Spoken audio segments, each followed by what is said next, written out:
Mesdames, Messieurs, bonsoir et bienvenue au 20h30 de Label Radio et Télévision.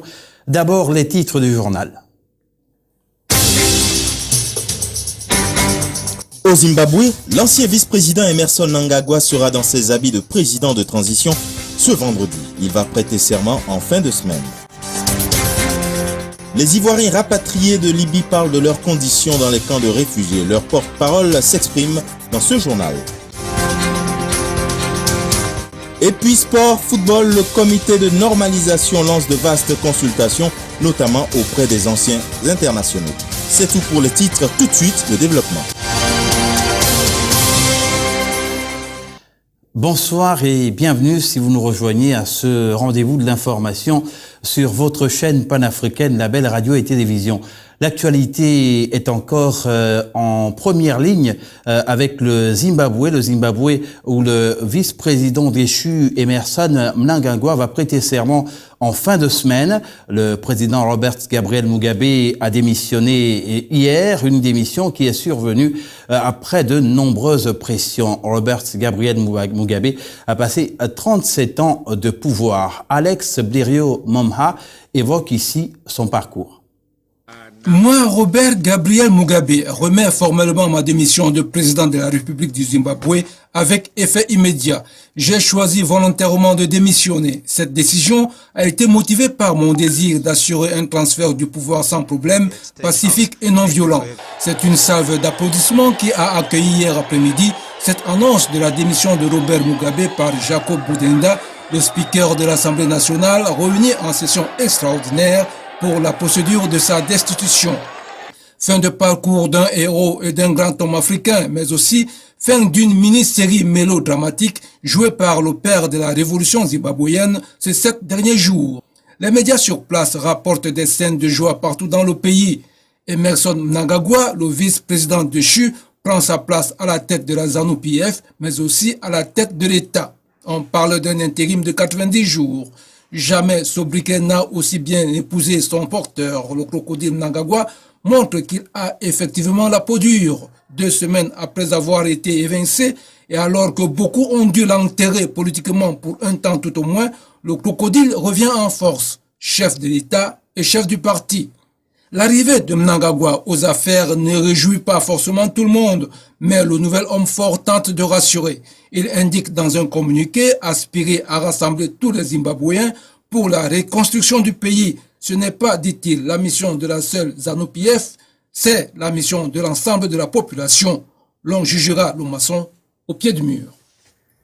Le crocodile devrait avoir rejoint Harare aujourd'hui. Nous n'en savons pas davantage au moment où nous diffusons. Mais les réactions, elles, sur le continent ne se sont pas fait attendre. Il y a eu des hommes politiques, pas forcément parmi les plus réputés, mais au Cameroun, il y a un sociologue qui est politique, le docteur Ernest Ekane, qui a salué le départ de Robert Mugabe. Il est au micro de Carole Guissot, notre correspondante sur place. Bonne nouvelle, on vient d'apprendre que le président combattant Mugabe a quand même posé sa démission. Je crois que c'est une bonne nouvelle, dans la mesure où tout est bien qui finit bien.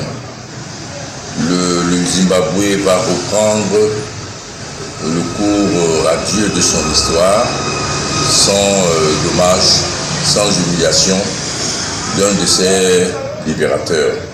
Je crois que ça doit nous parler dans ce sens que on peut toujours, à travers un rapport de force et une élégance dans la discussion et les négociations, se sortir des situations a priori inextricables.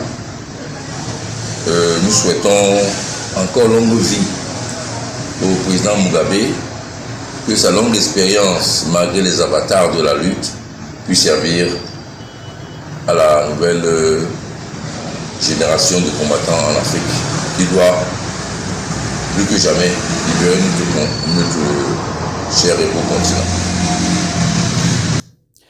Le Somaliland, cette fois, le pays a changé de président. Le Somaliland, vous le savez, n'est toujours pas reconnu par la communauté internationale. Après de longs jours d'attente, les résultats sont tombés. Et c'est Moussa Bihi Abdallah, un partisan du pouvoir, qui l'a emporté avec plus de 55% des suffrages. Il se trouve que ce scrutin s'est déroulé dans d'excellentes conditions, puisque ceux qui ont perdu ont reconnu leur défaite. Le successeur d'Ahmed Mahamoud Silagno à la tête du Somaliland s'appelle Moussa Bihi Abdi, 69 ans, candidat du parti au pouvoir Koulmiye. Il a obtenu 55% des suffrages devant Abdirahman Mohamed Abdoulaye du parti d'opposition Ouadami, crédité de 41% de voix. Les 4,17% restants sont allés au troisième candidat en lice. Taux de participation 80% selon les résultats publiés hier par la commission électorale. Après des velléités de contestation pour fraude, les candidats malheureux ont fini par reconnaître leur défaite et féliciter le vainqueur. Le Somaliland n'a toujours pas été reconnu au niveau international. Une crise politique aurait donc entaché son image et réduit encore ses chances de conquête de légitimité internationale. Le pays a fait de cette troisième élection présidentielle depuis l'adoption de la Constitution en 2001 l'un de ses principaux arguments pour sa reconnaissance. L'Union européenne a dépêché une importante délégation de diplomates qui a pris acte de l'élection de M. Moussa Bihi Abdi et appelé toutes les parties à contribuer au respect de la paix et de l'ordre au Somaliland. Le pays démarre donc un nouveau cycle dans l'espoir que cette fois, les portes de la communauté internationale lui seront ouvertes pour poursuivre sa marche vers le développement économique et la consolidation de sa jeune démocratie. Venons-en à cette actualité qui continue de faire jaser à travers le monde et le continent.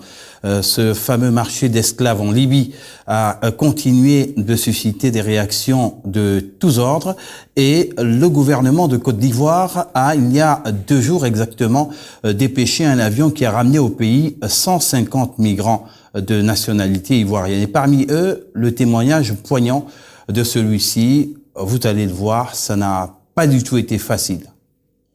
Nous avons traversé des moments et des épreuves difficiles. On a blanchi des nuits, on a broyé du noir. Mais aujourd'hui, nous sommes en Côte d'Ivoire. Mais comprenez une chose, il y a la réalité et il y a le rêve. Et le rêve est différent de la réalité. Ici, chacun a son histoire. On n'est pas les mêmes, on n'est pas partis de la même manière. Mais on a été dupés. Lorsque tu te retrouves en Libye et que tu travailles sur un territoire où lorsqu'un arabe te voit, il doit te kidnapper pour te donner à un groupe de terroristes qu'on appelle Asma Boy, eux ils te revendent aux gens. Donc parmi nous aussi, il y a des gens qui sont partis pour traverser. Et il y a des gens qui ont promis des vols, il y a des gens qui ont promis des gros bateaux, il y a des gens, il y a plein d'histoires qui se traînent sur la table. On ne peut pas dire que c'est un enfer parce que l'enfer, on ne connaît pas l'enfer et on n'a jamais vu l'enfer. Mais là-bas, il y a la réalité et c'est comme une jungle. Voilà, chacun lutte son territoire.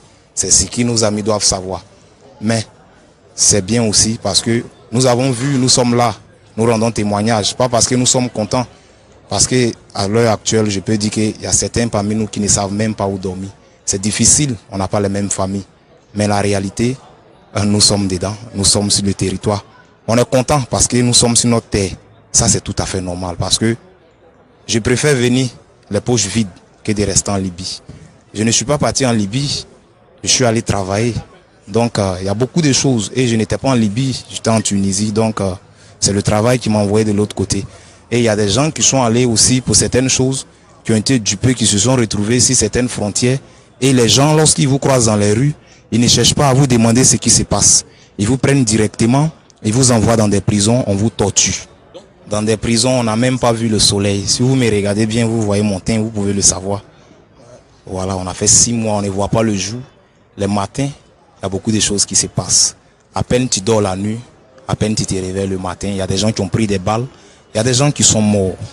Bon, moi personnellement, on ne m'a pas vendu, mais on m'a pris et on m'a envoyé dans une prison.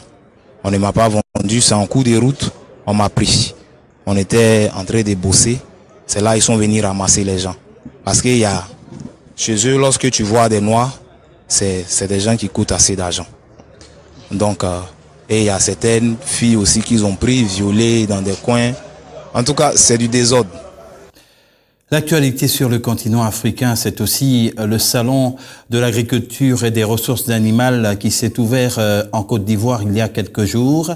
Et là-bas, le festival cette foire montre ses multiples facettes. Nous avons plusieurs inventeurs qui présentent ce qu'ils ont eu l'occasion de fabriquer et un Burkinabé, un ressortissant du Burkina Faso, a présenté une broyeuse qui est à multiples usages. Une broyeuse qui permet, bien entendu, de broyer de la farine animale et bien d'autres produits. C'est une machine qui permet de faire l'aliment de bétail. En fait, c'est une plateforme. Les machines que vous voyez permettent de broyer les sous-produits agricoles, que ce soit les tiges de mil, les bouches de maïs et les herbes. On broie ça et ensuite, une fois qu'on broie tout ceci là, on passe maintenant au mélangeur. On mélange ça et tout devient homogène. S'il faut mettre du sel, s'il faut mettre des sels minéraux, on met et on ajoute un peu de l'eau pour que ça soit un peu mouillé. Ensuite, si c'est un peu mouillé, on passe maintenant à la presse. La presse, c'est une presse multifonctionnelle solaire. Il fonctionne uniquement au solaire. On peut le placer là où on le veut. Donc, une fois que vous avez, c'est une composition, puisque les aliments de bétail, on peut faire des formules. Vous faites une formule, soit pour avoir assez de lait, soit pour avoir assez de serre pour les animaux. Vous faites et vous pressez. Une fois qu'on met les trucs mouillés à l'intérieur, on presse et on fait sortir des blocs. C'est une bloc comme ça et on laisse ça au soleil. Quand on sèche ça, une fois qu'on sèche, elle permet de conserver beaucoup ces aliments-là, les aliments-là. Et une fois que l'aliment brûle, les aliments fourragers là, et qu'on le donne ça, c'est complément. Avec ça seulement, on a plusieurs éléments nutritifs pour l'animal. Donc, et sa conservation aussi est facile. La journée africaine de la statistique à présent, l'Afrique manque cruellement de statistiques et cela a été rappelé par la Banque mondiale à maintes reprises. Le continent africain tente de pallier ce manquement en mettant en place un certain nombre de dispositions et les journées africaines des statistiques ont justement été initiées avec pour objectif de rattraper ce retard. Les explications de Sabrina Mpolo. Cette commémoration a été instituée en 1990 conjointement par la Commission économique des Nations Unies pour l'Afrique et la Conférence africaine des planificateurs, statisticiens et démographes. La Journée africaine de la statistique vise deux objectifs. En premier lieu, sensibiliser le public sur l'importance de la statistique dans tous les aspects de la vie sociale et économique d'une nation. En second lieu, promouvoir une utilisation systématique à plus grande échelle des statistiques en vue de la prise des décisions basées sur des faits. Améliorer les vies en améliorant les statistiques économiques est un thème qui met en exergue le rôle central des statistiques économiques pour l'efficacité des activités publiques et privées. En effet, la disponibilité et l'utilisation appropriée de statistiques économiques fiables conduisent à de meilleures conditions de vie pour les individus en fournissant de bons exemples pour les politiques et les prises de décision. Cette opportunité est offerte par les statistiques aux pays, aux entreprises, aux ménages et aux citoyens. Au Cameroun, les vols de bébés dans les hôpitaux ont marqué les esprits, précisément à Douala, la capitale économique. Eh bien, les autorités ont pris des mesures drastiques, des mesures de sécurité qui vont permettre de prévenir ce type de crime. Carole Guissot est notre bureau de Yaoundé au Cameroun. Le phénomène du vol de bébés dans les hôpitaux continue de défrayer la chronique au Cameroun. Après l'affaire du bébé volé de Vanessa Tchatchou, qui n'était pas la première affaire, d'autres cas de vol de bébés ont été enregistrés ces dernières semaines dans différentes formations hospitalières du pays. C'est un problème très sérieux que de voir une mère être victime d'une confusion de bébé, au pire de sa disparition. C'est un traumatisme à vie pour la maman. Une situation qui a amené le ministre camerounais de la Santé publique, André Mamafouda, à prendre une série de décisions la semaine dernière, notamment l'obligation du port d'un bracelet d'identification à tout nouveau-né. Avant le port du bracelet, qui est une vieille mesure, chaque formation hospitalière de Douala avait déjà sa recette pour protéger l'enfant et sa mère. Le nouveau-né est d'abord présenté à la mère pour qu'elle identifie le sexe et certains points particuliers du bébé, le teint, les taches de naissance ou toute autre anormalité. Puis le nouveau-né est remis après les soins au garde-malade que nous aurions pris la peine d'identifier au préalable. Cette maman doit aussi reconnaître les habits qu'elle a achetés. Qu'elle a acheté et apporté pour qu'on habille son enfant. C'est ce que nous essayons de faire chaque jour parce que quand une accouche, vous voyez toute la grande famille qui est là et tout le monde veut porter. Et là, on met la limite. Comme on a déjà enregistré le nom de la personne vraiment qui est très proche, que la dame nous présente comme la personne qui l'accompagne. C'est à cette personne-là qu'on confie tout. Et c'est cette personne-là qu'on sensibilise aussi. Pour la suite, hors même de l'hôpital, même déjà à la maison, il y a un certain nombre de choses qu'il faudra respecter. Il ne faudra pas laisser l'enfant à la portée de tout le monde. Et dehors, des vigiles qui veillent au grain. Sur la liste des mesures prises par André Mamafouda, il y a également la prise des empreintes plantaires du bébé dès la naissance, l'établissement d'une fiche d'identification du nouveau-né et en cas de confusion, le recours à des tests ADN avant sa sortie d'hôpital.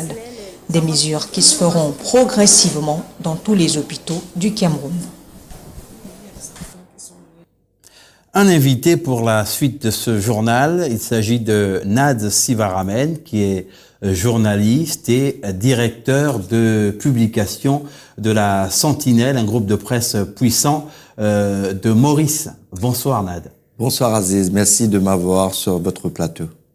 Mais écoutez, c'est nous qui vous remercions, surtout que vous êtes ici à l'occasion même des 100 jours de la Belle Radio et Télévision, parce que vous êtes un partenaire du groupe de presse panafricain La Belle Radio et Télévision. D'abord, un mot sur ce que vous avez eu l'occasion de voir comme sujet. Sur les sujets, j'ai été choqué comme un peu tout le monde, par le marché des esclaves en Libye. C'est fou qu'en 2017, des gens sont réduits à l'esclavage, sont volés, sont prisonniers et sont contrôlés et sont enchaînés. C'est incroyable. Il nous faut, comme journalistes, je crois, mener un combat pour que cela disparaisse sur le continent. Nad, vous êtes à Libreville au Gabon pour sceller, matérialiser le partenariat avec le groupe panafricain La Belle Radio et Télévision et son président, directeur général Mactar Sylla. Il y a eu depuis hier un certain nombre d'activités. Ce partenariat, il va s'appuyer sur un échange de contenu ou bien sur aussi ce qu'on pourrait appeler un échange d'ingénierie. Tout à fait. C'est un partenariat stratégique qui a eu lieu grâce à la visite de Mactar Sylla à Maurice, il y a 2-3 semaines de cela. Et quand il nous a expliqué sa vision panafricaine, comment il veut que le journalisme issu du Gabon puisse être projeté sur l'ensemble du continent. Et quand je dis l'ensemble du continent, c'est 54 pays, dont fait partie, bien sûr, Maurice, et cette partie du sud-ouest de l'océan Indien. Donc, nous avons 5 pays membres de la Commission de l'océan Indien. Nous avons Maurice, Madagascar, Comores, Seychelles et La Réunion. Donc, il y a une particularité chez ces pays, ce sont des pays insulaires, et ces pays représentent la diversité de l'Afrique. Et nous voulons apporter notre perspective. Et justement, en parlant de Maurice, on a toujours envie d'en savoir plus parce que la description est presque idyllique. Maurice, ça pourrait se présenter comment si vous nous imaginiez une carte postale à l'instant? Tout à fait. Il y a l'aviation idyllique, comme vous le dites, il y a la vision carte postale, mais derrière la carte postale, il y a beaucoup de choses qui se passent. C'est un pays de 1,4 million d'habitants, dont la population est relativement petite, comme le Gabon. C'est un pays avec une superficie assez petite, relativement petite, mais qui a d'autres problématiques. Ce qui est intéressant avec Maurice, c'est que nous allons sur nos 50 ans d'indépendance en mars 2018. Donc, Nous faisons partie de ces pays qui ont eu un demi-siècle d'existence et nous devons regarder l'avenir sans blâmer pour autant les puissances coloniales d'avant.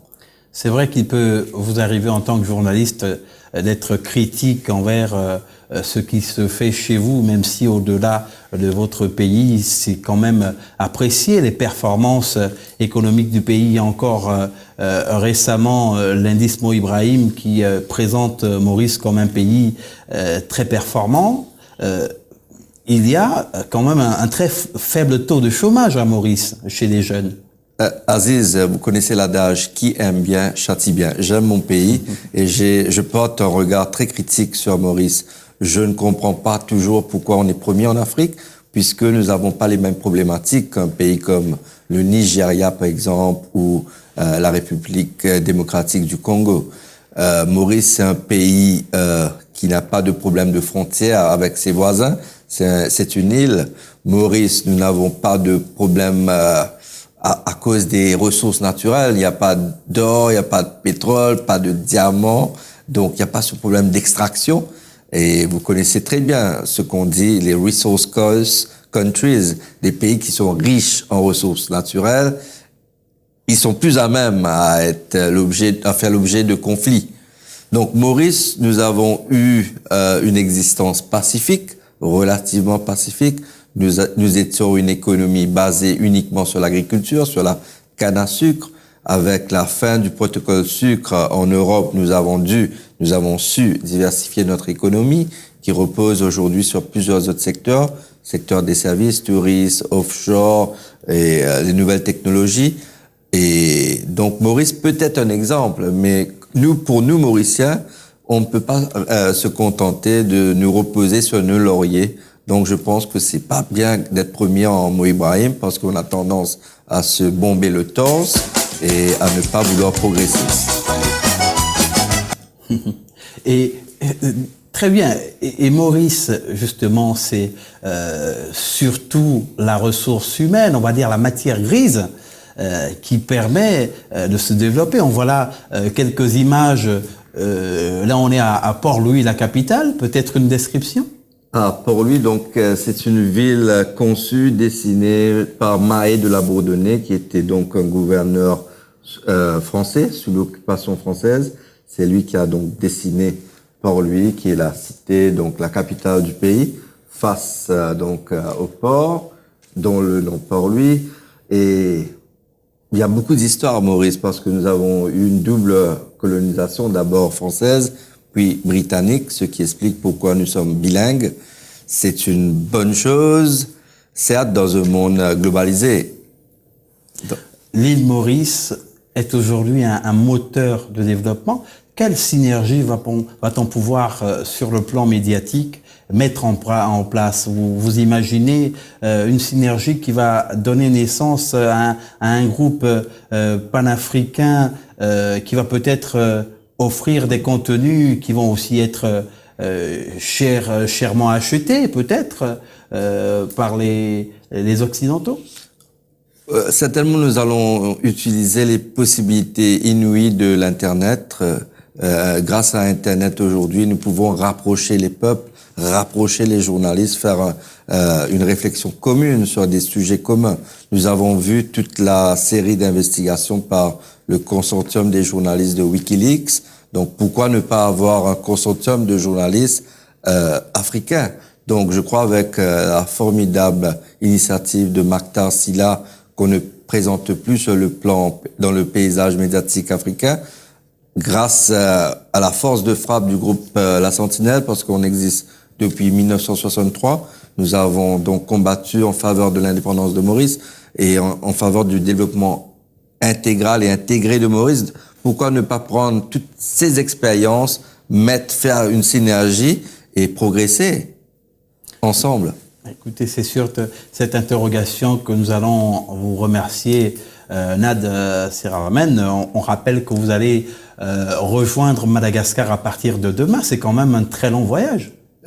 Oui, il nous faut passer par Rwanda, Johannesburg et puis le sud-ouest de l'océan Indien. Et c'est combien d'heures en avion si ça devait se faire en vol direct? En vol direct. Allons dire une dizaine d'heures. Une dizaine d'heures. Mais vous savez, voyager à travers l'Afrique est très compliqué et c'est un des challenges que nous devons, nous, comme journalistes, pouvoir surmonter en réunissant les acteurs économiques. Absolument, Nad. Il y a beaucoup de challenges, comme vous le voyez, Aziz. Merci encore. Écoutez, nous allons relever certainement ensemble ces nombreux challenges. Et c'est à moi de vous remercier. Je vous souhaite en même temps à votre équipe aussi bonne chance pour la bonne continuation. Écoutez, nous, vous pouvez compter sur nous. On vous dit bon vent. Merci à vous de même. Bonne route. Très bien. Merci, chers téléspectateurs, d'avoir été en notre compagnie. Le journal va s'achever. Demain, 13h30, Robert Adandé pour la principale édition de la mi-journée. Et puis, écoutez, on va se quitter sur notre traditionnelle citation. Il ne faut jamais désespérer de l'Afrique, car l'Afrique est la mamelle du monde. Très bonne suite de programme.